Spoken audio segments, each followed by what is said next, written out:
नमस्कार, जय जोहार। आप देखना शुरू कर चुके हैं मीडिया छत्तीसगढ़ और आज की खबरों पर नजर डालेंगे। उससे पहले छत्तीसगढ़ के किस जिले से देख रहे हैं इस वीडियो को नीचे कमेंट पर जरूर बताएं और इसके साथ ही वीडियो को लाइक करिएगा। तो चलिए आज की खबरों की ओर बढ़ते हैं।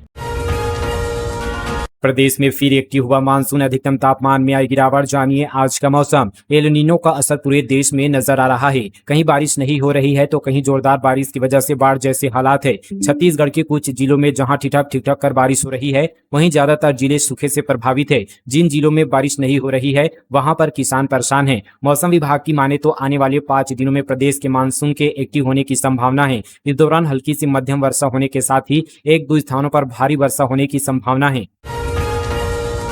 शिक्षकों का फूटा गुस्सा, वेतन विसंगति, कर्मोन्नति समेत 7 सूत्रीय मांगों को लेकर किया प्रदर्शन। छत्तीसगढ़ सहायक शिक्षक समग्र शिक्षक फेडरेशन के आह्वान पर प्रदेश भर के सहायक शिक्षकों ने मोदी की गारंटी लागू करने, वेतन विसंगति दूर करने, कर्मोन्नति सहित 7 सूत्रीय मांगों को लेकर नवा रायपुर के तूता स्थित धरना स्थल पर जमकर प्रदर्शन किया। इस आंदोलन में हजारों की संख्या में शिक्षक अपने हक की आवाज बुलंद करने पहुंचे। धरना प्रदर्शन में शामिल होने आ रहे दूर दराज के सहायक शिक्षकों को पुलिस ने यहाँ पर बीच रास्ते में रोक दिया। वहीं कुआकोंडा कांकेर से बस में आ रहे शिक्षकों को कुरुद से वापस भेज दिया। इस कारण कई शिक्षक आंदोलन में शामिल नहीं हो पाए। धरना स्थल पर खासी गहमागहमी इस दौरान देखने को मिली। फेडरेशन को जिला प्रशासन ने धरना स्थल से विधानसभा घेराव के लिए रैली निकालने की अनुमति नहीं दी। इसलिए विरोध प्रदर्शन के बाद आंदोलनकारियों ने मुख्यमंत्री के नाम तहसीलदार अभनपुर को अपनी मांगों के संबंध में ज्ञापन सौंपा। मांगे पूरी नहीं होने पर आने वाले दिनों में उग्र आंदोलन की चेतावनी दी है। आरटीई का आखिरी मौका 22 जुलाई से तीसरा चरण। आज से 21 जुलाई के बीच सामने आएगा सीटों का पूरा हिसाब। 10 अगस्त को लॉटरी। निजी स्कूलों में आरटीई यानी शिक्षा का अधिकार के तहत कक्षा पहली में प्रवेश का तीसरा और अंतिम चरण 22 जुलाई से शुरू होगा। इससे पहले आज से 21 जुलाई के बीच सभी जिलों में स्कूलवार रिक्त सीटों की सूची जारी की जाएगी। इससे यह साफ हो जाएगा कि पहले और दूसरे चरण के बाद किस स्कूल और जिले में कितनी सीटें अब भी खाली है। प्रधानमंत्री मातृ वंदना योजना में छत्तीसगढ़ ने बनाया राष्ट्रीय कीर्तिमान। 14,49,000 से अधिक माताओं को 558 करोड़ 93 लाख रुपए हस्तांतरित। मातृ एवं शिशु स्वास्थ्य को सशक्त बनाने की दिशा में छत्तीसगढ़ ने एक और उल्लेखनीय उपलब्धि हासिल की है। प्रधानमंत्री मातृ वंदना योजना के प्रभावी क्रियान्वयन में राज्य देश के अग्रणी राज्यों में अपनी मजबूत पहचान बनाने में सफल रहा है। पारदर्शी डायरेक्ट बेनिफिट ट्रांसफर प्रणाली, राज्य सरकार की सतत निगरानी तथा आंगनबाड़ी कार्यकर्ताओं के समर्पित प्रयासों से प्रदेश की लाखों गर्भवती एवं धात्री महिलाओं तक समय पर आर्थिक सहायता पहुंचाई जा रही है। महिला एवं बाल विकास विभाग तथा समाज कल्याण मंत्री लक्ष्मी राजवाड़े ने योजना की संबंधी की जानकारी देते हुए कहा कि छत्तीसगढ़ मातृ सुरक्षा, पोषण और महिला कल्याण के क्षेत्र में लगातार नए मानक स्थापित कर रहा है। इंजीनियरिंग की नया मिसाल, रायपुर का यह टावर कुतुब मीनार से दुगना ऊंचा पहले मांढर और कुम्हारी से दिखता था।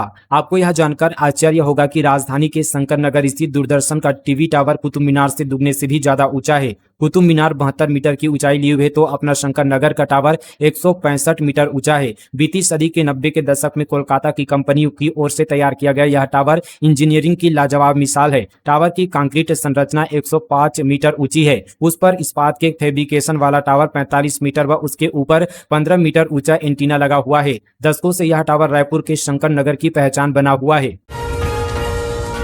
बिलासपुर में जर्जर स्कूल भवन में पढ़ने को मजबूर बच्चे, टपक रही छत। जिले में 288 जर्जर बिल्डिंग। बिलासपुर में सरकारी प्राइमरी स्कूल के बच्चे जर्जर भवन में पढ़ाई करने को मजबूर है। बारिश शुरू होती ही कक्षाओं में पानी टपकने लगता है, जिससे बच्चों को पढ़ाने से पहले उन्हें सुरक्षित स्थान पर बैठाना पड़ता है। मामला बननाकडीह चौक स्थित सरकारी प्राइमरी स्कूल का है। स्कूल साल 1956 से संचालित हो रहा है। स्कूल में बारिश से बचाव के लिए छत के नीचे हरा मेट लगाकर अस्थायी व्यवस्था की गई है। इसके बावजूद बारिश का पानी कक्षा के भीतर गिर रहा है। ऐसे में बच्चों को भीगने के साथ ही किसी अनहोनी का भी खतरा बना हुआ है। वहीं इस मामले में कलेक्टर संजय अग्रवाल ने कहा कि जर्जर भवनों में बच्चों की कक्षाएं नहीं लगाने के निर्देश दिए गए हैं। वैकल्पिक व्यवस्था करने को कहा गया है।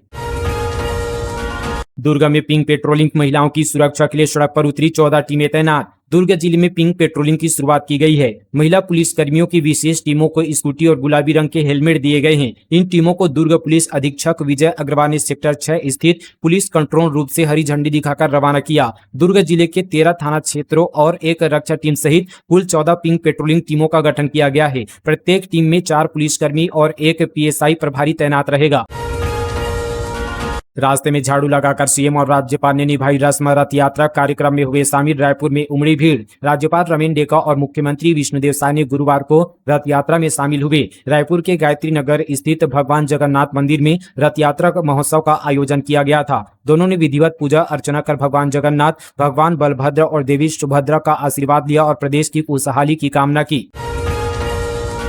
छत्तीसगढ़ के नए धर्म स्वतंत्र आय विधेयक लागू। धर्मांतरण कराने पर उम्र कैद, मददगारों को भी होगी जेल। राजपत्र में अधिसूचना जारी। छत्तीसगढ़ में नए धर्म स्वतंत्रता विधेयक को राज्यपाल रमेन डेका ने मंजूरी दे दी है। उन्होंने विधेयक पर हस्ताक्षर कर दिए हैं और राजपत्र में अधिसूचना जारी कर दी है। अब राज्य में इसी नए कानून के तहत कार्रवाई की जाएगी। कानून में अवैध धर्मांतरण के मामलों में कड़े दंड का प्रावधान किया गया है। नए कानून के तहत बल, लालच, धोखाधड़ी या गलत जानकारी देकर धर्म परिवर्तन कराने पर दोषियों को 7 साल से 10 साल तक की जेल और कम से कम 5 लाख रुपए जुर्माने की सजा होगी। यह पीड़ित नाबालिग, महिला, अनुसूचित जाति, अनुसूचित जनजाति या अन्य पिछड़ा वर्ग से है तो दोषी को 10 से 20 साल तक की जेल और कम से कम 10 लाख रुपए का जुर्माना भरना होगा। वहीं सामूहिक धर्मांतरण के मामलों में 10 साल से लेकर आजीवन कारावास तथा न्यूनतम 25 लाख रुपए जुर्माने का प्रावधान किया गया है। वहीं दोबारा इस अपराध में दोषी पाए जाने पर आजीवन कारावास की सजा दी जाएगी।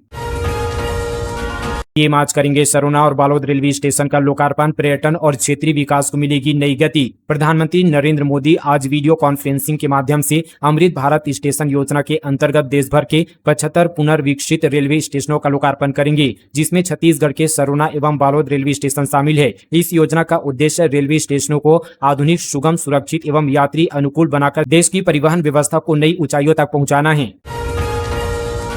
5 करोड़ की सौर सिंचाई योजना बनी शोपीस। दंतेवाड़ा में पानी नहीं मिलने से किसान वंचित। दंतेवाड़ा जिले में सिंचाई को लेकर किसान परेशान हैं। साल भर सिंचाई सुविधा उपलब्ध कराने और उनकी आय बढ़ाने के उद्देश्य से बालूद में करीब 5 करोड़ की लागत से सौर सिंचाई योजना लाई तो गई, लेकिन 2 वर्षों में किसानों को इसका लाभ नहीं मिल पा रहा है। योजना के तहत 65 किसानों के खेतों तक सिंचाई का पानी पहुंचाने का लक्ष्य रखा गया था, लेकिन वर्तमान में परियोजना बंद पड़ी है और किसान फिर से इसे शुरू कराने की मांग कर रहे हैं।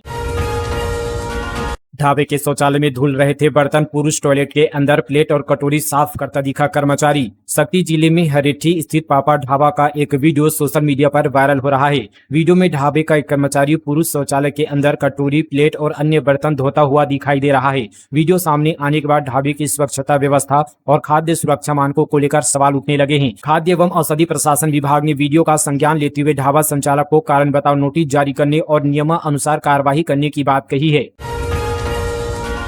कंज्यूमर फोरम का बड़ा फैसला। कार कंपनी को नई गाड़ी या 21,60,000 रुपए लौटाने का आदेश। E20 से खराब हुई थी कार। इथेनॉल मिश्रित E20 पेट्रोल की वजह से कार खराब होने के मामले में छत्तीसगढ़ की राजधानी रायपुर के जिला उपभोक्ता विवाद प्रतितोष आयोग ने ऐतिहासिक फैसला सुनाया है। कोर्ट ने स्वीकार किया कि कार का इंजन E20 पेट्रोल को सपोर्ट नहीं कर रहा था, इस वजह से गाड़ी लगातार खराब हो रही थी। मामले में फोरम ने कार डीलर और निर्माता कंपनी को कड़ी फटकार लगाते हुए पीड़ित डॉक्टर को 45 दिनों के अंदर E20 सपोर्ट करने वाली उसी मॉडल की नई कार देने या फिर वाहन की पूरी कीमत 20,50,494 रुपए लौटाने का आदेश दिया है। वहीं मानसिक प्रताड़ना के एवज में 1 लाख रुपए और वाद व्यय के रूप में कुल करीब 21,60,000 रुपए का भुगतान करने को कहा है। तय समय सीमा में भुगतान नहीं करने पर 7% की दर से ब्याज देने का भी फैसला सुनाया है। आयोग का यह फैसला ऑटोमोबाइल सेक्टर और उपभोक्ताओं के अधिकारों को लेकर मील का पत्थर साबित होगा। यह अपने आप में यह देश का पहला मामला है। विदेशी फंडिंग जांच में बड़ा खुलासा। छत्तीसगढ़ के इस एटीएम से 3200 बार में निकाले गए 3 करोड़ 20 लाख रुपए। एसआईटी की जांच तेज। विदेशी फंडिंग से जुड़े संदिग्ध लेन देन की जांच अब धमतरी तक पहुंच चुकी है। करीब 90 करोड़ रुपए के संदिग्ध ट्रांजैक्शन की जांच कर रही एजेंसियों के सामने अब एक नया मामला सामने आ गया है। धमतरी जिले के टिकरापारा स्थित एयू स्मॉल फाइनेंस बैंक के एटीएम से विदेशी डेबिट कार्ड के जरिए करीब 3 करोड़ 20 लाख रुपए निकालने की जानकारी सामने आई है। जांच एजेंसी एसआईए ने एटीएम को अपने रडार पर लेते हुए जांच तेज कर दी है। मोहन मरकाम बोले, भगवान राम किसी राजनीतिक दल की संपत्ति नहीं। चंदा घोटाले पर केंद्र सरकार से मांगा जवाब। कहा, बीजेपी और आरएसएस ने की राम के नाम पर पॉलिटिक्स। अयोध्या राम मंदिर से जुड़े चढ़ावा और चंदा घोटाले के मुद्दे पर कांग्रेस ने भाजपा और आरएसएस पर गंभीर आरोप लगाए हैं। मोहन मरकाम ने कहा कि भगवान राम के नाम पर जुटाया गया चंदा और मंदिर में चढ़ाया गया धन अनियमितताओं का शिकार हुआ है। उन्होंने इसे करोड़ों श्रद्धालुओं की आस्था के साथ विश्वासघात बताते हुए केंद्र सरकार से जवाब मांगा है। मामले की सुप्रीम कोर्ट की निगरानी में जांच, दोषियों की गिरफ्तारी और ट्रस्ट को भंग करने की मांग की है। साथ ही कहा कि भगवान राम किसी राजनीतिक दल की संपत्ति नहीं है। रायपुर में 187 करोड़ की चीनी सप्लाई का झांसा, कारोबारी से ठगे 1 करोड़ 87 लाख रुपए। पुणे की कंपनी समेत 4 के खिलाफ एफआईआर। राजधानी के एक थोक शक्कर कारोबारी से 1 करोड़ 87 लाख रुपए की धोखाधड़ी का मामला सामने आया है। खमतराई थाना पुलिस ने रायपुर निवासी कारोबारी राजेश अग्रवाल की शिकायत पर Nath Baba agro trade hub private limited Pune के प्रतिनिधि राजीव मोरे तथा कंपनी के संचालक रफीक बाबा शेख, मनोज बाबा शेख और गजाला शेख के खिलाफ धोखाधड़ी का अपराध दर्ज किया है। आरोप है कि आरोपितों ने शुरुआत में समय पर माल की आपूर्ति कर कारोबारी का विश्वास जीता और बाद में 500 टन चीनी की सप्लाई का झांसा देकर 1 करोड़ 87 लाख रुपए आरटीजीएस के माध्यम से ले लिए, लेकिन माल कभी नहीं भेजा। खेलते खेलते मासूम ने निगल लिया शिकस्त, सिम्स के डॉक्टरों ने सफल ऑपरेशन कर बचाई जान। छत्तीसगढ़ आयुर्विज्ञान संस्थान सिम्स ने बिलासपुर के कान, नाक एवं गला विभाग के विशेषज्ञ डॉक्टरों ने तत्परता दिखाते हुए 6 वर्षीय मासूम की जान बचा ली है। बैगा जनजाति के इस बालक ने खेलते समय गलती से सिक्का निगल लिया था, जो उसकी आहार नली में फंस गया था। डॉक्टरों की टीम ने बेहद जटिल और आपातकालीन स्थिति में सफलतापूर्वक ऑपरेशन करके सिक्के को बाहर निकाला। भाजपा नेता ने खुली जीप से किया खतरनाक स्टंट, मैनपाट में रंगबाजी की रील बनाई, मारपीट का सीन भी शूट किया। सरगुजा के मैनपाट में रील बनाने के दौरान खुली जीप से खतरनाक स्टंट करने का वीडियो सामने आया है। इस मामले में पुलिस ने भाजपा नेता प्रकाश साहू के खिलाफ एफआईआर दर्ज की है। भाजपा नेता ने अपने साथियों के साथ खतरनाक तरीके से जीप चलाकर रंगबाजी का वीडियो बनाया था, जो 2.5 साल पुराना है। जानकारी के मुताबिक प्रकाश साहू की पत्नी किरण साहू दर्रीपारा वार्ड से पार्षद है। 2 जनवरी 2024 को प्रकाश साहू ने साथियों के साथ मिलकर रील बनाई थी। इसके बाद पुलिस ने प्रकाश साहू के खिलाफ मोटर वाहन अधिनियम की धारा 184 और भारतीय न्याय संहिता की धाराओं 125 और 281 के तहत मामला दर्ज किया है। हालांकि इस मामले में अभी तक उनकी गिरफ्तारी नहीं हुई है। बलौदाबाजार भाटापारा जिले को मिले नए एसपी आईपीएस राय गौरव राम प्रवेश ने संभाला पदभार। बलौदाबाजार भाटापारा जिले को नया पुलिस अधीक्षक मिल गया है। 2019 बैच के आईपीएस अधिकारी राय गौरव राम प्रवेश ने बीते दिन जिले के नए एसपी के रूप में पदभार ग्रहण किया। इससे पहले वे दंतेवाड़ा जिले में एसपी के रूप में कार्यरत थे। रेलवे की परीक्षा में मोबाइल से नकल, कैंडिडेट गिरफ्तार, अंडर गारमेंट में छिपा कर लाया था, प्रश्नों की खींच रहा था फोटो, ऑब्जर्वर ने पुलिस को सौंपा। रेलवे भर्ती बोर्ड की ऑनलाइन परीक्षा में अनुचित संसाधनों का इस्तेमाल करने वाले एक कैंडिडेट को रायपुर पुलिस ने गिरफ्तार किया है। आरोप है कि कैंडिडेट एग्जाम सेंटर में मोबाइल छिपा कर ले गया था और कंप्यूटर स्क्रीन पर दिख रहे प्रश्नों की तस्वीरें खींच रहा था। परीक्षा केंद्र में मौजूद पर्यवेक्षक की नजर उसकी गतिविधियों पर पड़ी, जिसके बाद उसे पकड़कर पुलिस को सूचना दी गई। सूचना मिलते ही डीडी नगर थाना पुलिस मौके पर पहुंची और आरोपी को गिरफ्तार कर उसके कब्जे से मोबाइल जब्त कर लिया है।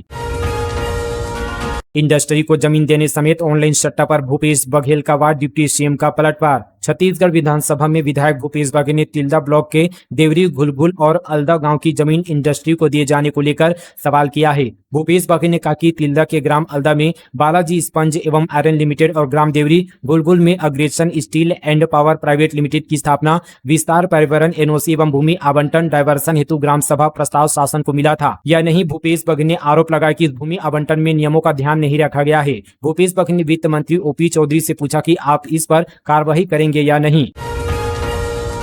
कांकेर में जियो टावर बैटरी चोरी गिरोह का पर्दाफाश, अंतर जिला गिरोह के 6 आरोपी गिरफ्तार, 49 बैटरियां बरामद, जियो कर्मचारी की भूमिका भी जांच। कांकेर पुलिस ने जियो मोबाइल टावरों से बैटरियां चोरी करने वाले एक अंतर जिला गिरोह का पर्दाफाश करते हुए 6 आरोपियों को गिरफ्तार किया है। पुलिस ने आरोपियों के कब्जे से 49 जियो टावर बैटरियां, 311 बैटरियां बॉक्स बैटरियों से निकाला गया मेटल, चोरी में इस्तेमाल औजार और 41,000 रुपये नकद बरामद किए गए हैं। बुकिंग रद्द होने पर अब वापस मिलेगा जीएसटी। केंद्र के निर्देश के बाद राज्य में शुरू होगी रिफंड प्रक्रिया। मकान, फ्लैट, प्लॉट या अन्य सेवाओं की बुकिंग रद्द कराने वाले उपभोक्ताओं को अब जीएसटी रिफंड मिलने का रास्ता साफ हो गया है। केंद्रीय जीएसटी ने सभी राज्यों को निर्देश जारी कर ऐसे मामलों में करदाताओं के रिफंड दावों का नियमानुसार निपटारा करने को कहा है। इसके बाद राज्य स्तर पर भी अधिकारियों को आवश्यक कार्यवाही के निर्देश दिए गए हैं। नए निर्देशों का लाभ उन लोगों को मिलेगा जिन्होंने किसी संपत्ति या सेवा की बुकिंग के समय जीएसटी सहित अग्रिम भुगतान किया था, लेकिन बाद में किसी कारणवश बुकिंग निरस्त कर दी। ऐसे यहाँ पर कई मामलों में सेवा प्रदाताओं को द्वारा क्रेडिट नोट जारी नहीं किए जाने के कारण उपभोक्ताओं का जमा किया गया जीएसटी वापस नहीं मिल रहा था। बाल संप्रेषण गृह हत्याकांड में पहली गिरफ्तारी, प्रयागराज से दबोचा गया आरोपी, 3 की तलाश जारी। बिलासपुर के सरकंडा थाना क्षेत्र स्थित बाल संप्रेषण गृह में चौकीदार की हत्या के सनसनीखेज मामले में पुलिस को बड़ी सफलता मिली है। इस मामले में प्रयागराज से दिनेश राठिया को गिरफ्तार किया गया है। पुलिस अब फरार 3 अन्य आरोपियों की तलाश में अलग अलग राज्यों में लगातार दबिश दे रही है। विधानसभा में गुंजा प्रधानमंत्री मातृ वंदन योजना में भ्रष्टाचार का मुद्दा। 1400 महिलाओं के 61 लाख रुपए गबन का आरोप। बस्तर संभाग में प्रधानमंत्री मातृ वंदन योजना में भ्रष्टाचार का मामला विधानसभा में गूंजा। विपक्ष ने आरोप लगाया कि इस योजना के तहत 1400 महिलाओं का पैसा अधिकारियों ने डका लिया है। दोषियों पर कार्रवाई की मांग कांग्रेस विधायक ने की है, जिसके लिए विभागीय मंत्री लक्ष्मी राजवाड़े तैयार नहीं है। इससे असंतुष्ट होकर कांग्रेस विधायकों ने सदन में बहिर्गमन कर दिया। अश्लील मैसेज विवाद में एक और नया मोड़। अब प्रोफेसर की शिकायत पर युवती के खिलाफ दर्ज हुई एफआईआर। रायगढ़ जिले के लैलूंगा स्थित शासकीय महाविद्यालय पुंजरा से जुड़े चर्चित प्रोफेसर युवती विवाद ने नया मोड़ ले लिया है। पहले युवती की शिकायत पर प्रोफेसर रेमन भार्गव के खिलाफ अश्लील संदेश भेजने और धमकी देने का मामला दर्ज किया गया था। अब प्रोफेसर की शिकायत पर भी युवती के खिलाफ मारपीट, गाली गलौज और जान से मारने की धमकी देने के आरोप में एफआईआर दर्ज कर ली गई है। मोबाइल पर आया मैसेज, एक क्लिक और खाते से उड़ गए 3,94,000 रुपए। झारखंड से साइबर ठगी गिरोह के 2 सदस्य गिरफ्तार। राजधानी रायपुर के डीडी नगर निवासी एक चार्टेड अकाउंटेंट विष्णु दत्त बघेल के साथ साइबर ठगी का मामला सामने आया है। पीड़ित के मोबाइल पर आए संदिग्ध मैसेज को खोलने के बाद उनका मोबाइल हैक हो गया और 3 दिनों के भीतर उनके यूको और एक्सिस बैंक खातों से 3,94,000 रुपए निकाल लिए गए। इस मामले में डीडी नगर थाना में धारा 318(4) BNS एवं 66D IT एक्ट के तहत प्रकरण दर्ज किया गया है। मामले की गंभीरता को देखते हुए anti crime and cyber unit और डीडी नगर पुलिस की संयुक्त टीम बनाई गई है। पुलिस ने बैंकिंग ट्रांजैक्शन, मोबाइल डेटा और अन्य इलेक्ट्रॉनिक्स साक्ष्यों का विश्लेषण किया, जिसमें आरोपियों की लोकेशन झारखंड के बोकारो जिले में ट्रेस हुई। इसके बाद पुलिस ने बोकारो पहुंचकर स्थानीय इनपुट के आधार पर संदिग्धों को पकड़ लिया है। सीएम की सिक्योरिटी अब जयंत वैष्णव के हवाले। 5 निरीक्षकों के तबादला आदेश में की गई तब्दीली। छत्तीसगढ़ पुलिस विभाग में प्रशासनिक फेरबदल के तहत जयंत वैष्णव को मुख्यमंत्री सुरक्षा का नया पुलिस अधीक्षक नियुक्त किया गया है। पुलिस मुख्यालय की ओर से जारी आदेश के अनुसार कोरिया जिले के एसपी बनाए गए हरीश राठौर के स्थान पर अब जयंत वैष्णव मुख्यमंत्री सुरक्षा की कमान संभालेंगे। ईज ऑफ डूइंग बिजनेस विधेयक 2026 पारित। जोखिम आधारित परमिशन व्यवस्था लागू करने वाला पहला राज्य बनेगा छत्तीसगढ़। मुख्यमंत्री विष्णुदेव साय के नेतृत्व में छत्तीसगढ़ ने उद्योग और कारोबार को प्रोत्साहन देने की दिशा में एक ऐतिहासिक कदम उठाया है। छत्तीसगढ़ विधानसभा ने Chhattisgarh ease of doing business विधेयक 2026 पारित कर दिया है। इसके साथ ही छत्तीसगढ़ देश का पहला राज्य बनने जा रहा है, जहां उद्योगों और व्यवसायिक प्रतिष्ठानों के लिए जोखिम आधारित एवं विश्वास आधारित trust based business permission system लागू होगा। फिलहाल दोस्तों, ये थी छत्तीसगढ़ की तमाम बड़ी खबरें मीडिया छत्तीसगढ़ पर। मिलते हैं कल इसी तरह की और नॉन स्टॉप खबरों के साथ। तब तक के लिए जय हिंद, जय छत्तीसगढ़, जय जोहार।